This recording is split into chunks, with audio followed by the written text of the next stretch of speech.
इतिहास के कुछ महत्वपूर्ण प्रश्न, हिस्ट्री जीके, कांग्रेस के प्रमुख अधिवेशन। दोस्तों, इससे पहले हम जान लेते हैं कि कांग्रेस की स्थापना कब, क्यों, किसके द्वारा और कैसे हुई। एक एक पॉइंट डिस्कस करेंगे, लास्ट तक बने रहिए वीडियो में। वेरी इंपॉर्टेंट क्वेश्चंस हैं जो बार बार परीक्षाओं में पूछे गए हैं, चाहे वो railway, SSC, UP triple SC, bank या यूपीएससी के एग्जाम क्यों ना हो।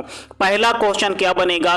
भारतीय राष्ट्रीय कांग्रेस की स्थापना 72 प्रतिनिधियों की उपस्थिति के साथ 28 दिसंबर 1885 को 28 दिसंबर 1885 को मुंबई के गोकुलदास तेजपाल संस्कृत महाविद्यालय में हुई थी। कहां पर? गोकुलदास तेजपाल संस्कृत महाविद्यालय में 28 दिसंबर 1885 को। इसके संस्थापक महासचिव जनरल सेक्रेटरी कौन थे? ए.ओ. ह्यूम थे। एलन ऑक्टेवियन ह्यूम थे। ए.ओ. ह्यूम थे, जिन्होंने कलकत्ता के व्योमेश चंद्र बनर्जी को अध्यक्ष नियुक्त किया। और इसका इंपॉर्टेंट पॉइंट है कि दादा भाई नौरोजी ने भारतीय राष्ट्रीय कांग्रेस नाम रखा था। अगर बात करें कि इसका नाम भारतीय राष्ट्रीय कांग्रेस क्यों रखा गया, तो इसका सुझाव दादा भाई नौरोजी ने दिया था। तो कांग्रेस की स्थापना 28 दिसंबर 1885 को ए.ओ. ह्यूम के द्वारा। अगला पॉइंट आता है आगे। ए.ओ. ह्यूम का जन्म 4 जुलाई 1829 से 31 जुलाई 1912। ये कौन थे? एक ब्रिटिश कालीन भारत में सिविल सेवक के सेवानिवृत्त अधिकारी एवं राजनीतिक सुधारक के अलावा माहिर पक्षी विज्ञानी भी थे। इस क्षेत्र में उनके कार्यों की वजह से उन्हें भारतीय पक्षी विज्ञान का पितामह भी कहा जाता है। भारतीय पक्षी विज्ञान का पिता कौन कहे जाते हैं? ए.ओ. ह्यूम, जो कि कांग्रेस के संस्थापक थे। तो कांग्रेस के अधिवेशन में आते हैं एक एक करके। पहला अधिवेशन 1885 को होता है, बंबई में होता है पहला अधिवेशन। और इसकी अध्यक्षता कौन करते हैं? व्योमेश चंद्र बनर्जी। व्योमेश चंद्र बनर्जी 2 बार कांग्रेस की अध्यक्षता करते हैं, पहली बार 1885 में, दूसरी बार 1892 में, और इसमें 72 प्रतिनिधि भाग लेते हैं। अगला क्वेश्चन आता है 1886 का कांग्रेस अधिवेशन कलकत्ता में होता है, अध्यक्षता दादा भाई नौरोजी करते हैं। और दादा भाई नौरोजी कांग्रेस की 3 बार अध्यक्षता करते हैं, 1886 में, 1893 और 1906 में 3 बार कांग्रेस अधिवेशन की अध्यक्षता कौन करते हैं? दादा भाई नौरोजी। अगला आता है 1887 का मद्रास या चेन्नई अधिवेशन, अध्यक्षता बदरुद्दीन तैयबजी द्वारा, जो कि कांग्रेस के पहले मुस्लिम अध्यक्ष थे। अगला आता है 1888 का इलाहाबाद अधिवेशन, जिसकी अध्यक्षता जॉर्ज यूले द्वारा की जाती है, जो पहले अंग्रेज अध्यक्ष थे। अगला आता है 1896 का कांग्रेस अधिवेशन, जो कि कलकत्ता में होता है, अध्यक्षता रहीमतुल्लाह सयानी करते हैं। इस अधिवेशन में पहली बार राष्ट्रीय गीत वंदे मातरम गाया गया। पहली बार राष्ट्रीय गीत वंदे मातरम कब गाया गया? कांग्रेस के 1896 के कलकत्ता अधिवेशन में। कमेंट करके बताइए पहली बार राष्ट्रगान जनगण मन कब गाया गया। अगला क्वेश्चन आता है 1905 का वाराणसी अधिवेशन, जिसकी अध्यक्षता गोपाल कृष्ण गोखले या जी के गोखले करते हैं। और पहली बार 1905 के इस अधिवेशन में स्वदेशी आंदोलन का समर्थन किया गया। अगला आता है 1906 का कलकत्ता अधिवेशन, जिसकी अध्यक्षता दादा भाई नौरोजी करते हैं। दादा भाई नौरोजी 3 बार अध्यक्षता कर चुके होते हैं, पहली बार 1886, दूसरी बार 1893 में और तीसरी बार 1906 में। और इसी अधिवेशन में पहली बार स्वराज शब्द का प्रयोग किया गया। बार बार क्वेश्चन पूछा जाता है रिपीट करके रेलवे, एसएससी या अन्य एग्जाम में कि पहली बार स्वराज शब्द का प्रयोग कांग्रेस के किस अधिवेशन में किया गया था? तो 1906 के कलकत्ता अधिवेशन में। क्वेश्चन टफ करना हो तो पूछ देते हैं कि उस अधिवेशन की अध्यक्षता किसने की थी? दादा भाई नौरोजी ने। अगला क्वेश्चन आता है दोस्तों 1907 का अधिवेशन, वेरी इंपॉर्टेंट, सूरत अधिवेशन 1907 1907 अध्यक्षता रास बिहारी बोस के द्वारा।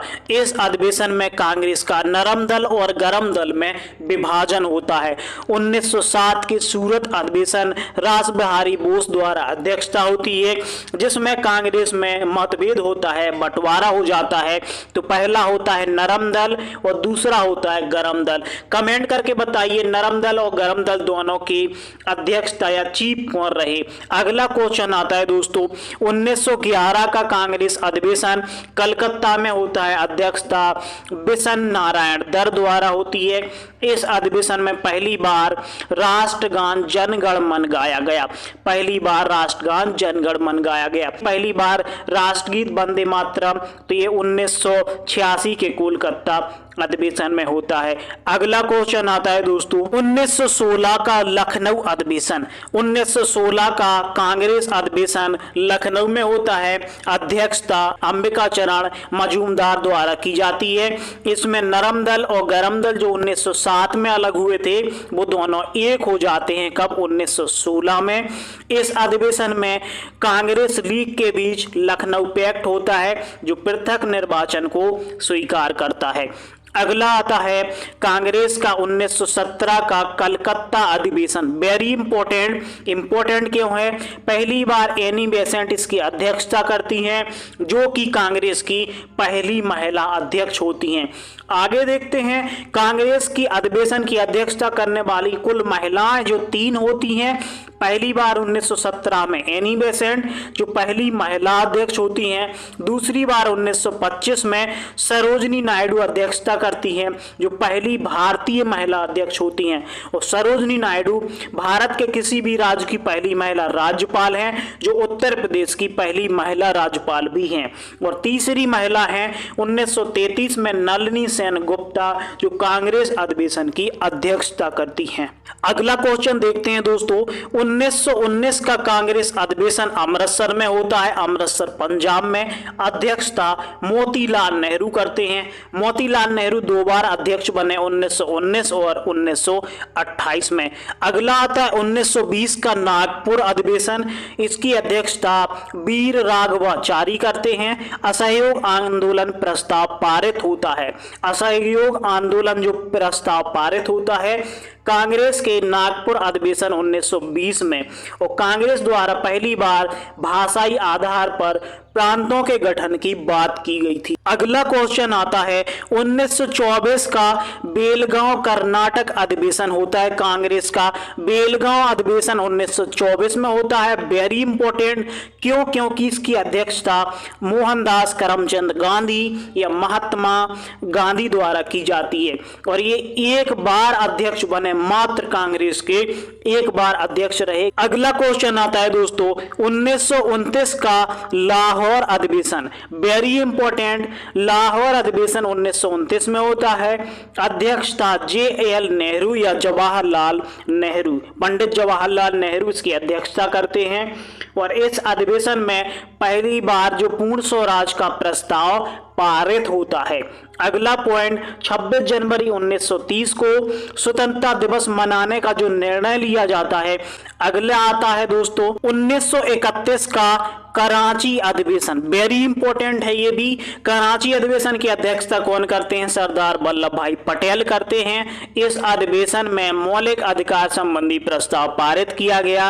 और इसी अधिवेशन में गांधी जी ने क्या कहा था? गांधी मर सकते हैं परंतु गांधीवाद नहीं। अगला क्वेश्चन आता है दोस्तों 1936 का लखनऊ अधिवेशन, जिसकी अध्यक्षता JL नेहरू या जवाहरलाल नेहरू करते हैं। इसी अधिवेशन में नेहरू ने कहा था मैं समाजवादी हूं। वेरी इंपॉर्टेंट है। अगला आते हैं 1937 का फैजपुर अधिवेशन। इसकी अध्यक्षता भी पंडित जवाहरलाल नेहरू करते हैं। और पहली बार कांग्रेस अधिवेशन किसी गांव में हुआ था। अगर कांग्रेस का कोई अधिवेशन गांव में हुआ था, वो पहली बार फैजपुर अधिवेशन 1937 में हुआ था, जिसके अध्यक्ष JL नेहरू थे। अगला आता है 1939 का अधिवेशन। वेरी इंपॉर्टेंट, 1939 1939 का कांग्रेस अधिवेशन त्रिपुरी में होता है। ये त्रिपुरी कहां पर? जबलपुर मध्य प्रदेश में है। इसकी अध्यक्षता सुभाष चंद्र बोस ने की थी और इसी अधिवेशन में गांधी जी से विवाद होने के कारण सुभाष चंद्र बोस द्वारा त्यागपत्र दिया जाता है तथा राजेंद्र प्रसाद को अध्यक्ष बनाया जाता है। अगला पॉइंट इसी में इंपॉर्टेंट है, 1939 को सुभाष चंद्र बोस ने फॉरवर्ड ब्लॉक नाम से अपनी पार्टी की स्थापना की थी। अगला क्वेश्चन आता है 1940 का अधिवेशन, ये रामगढ़ में होता है। अध्यक्ष अबुल कलाम आजाद रहते हैं और सबसे लंबे समय तक कांग्रेस के अध्यक्ष रहे अबुल कलाम आजाद, जो कि 1945 तक।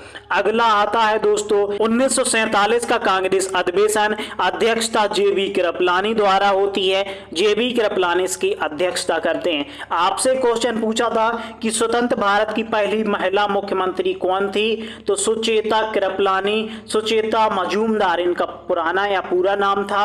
ये उत्तर प्रदेश भारत की पहली महिला मुख्यमंत्री रही। दोस्तों वीडियो को लाइक और ज्यादा से ज्यादा शेयर जरूर करें। मिलते हैं अगली वीडियो में। Thank you.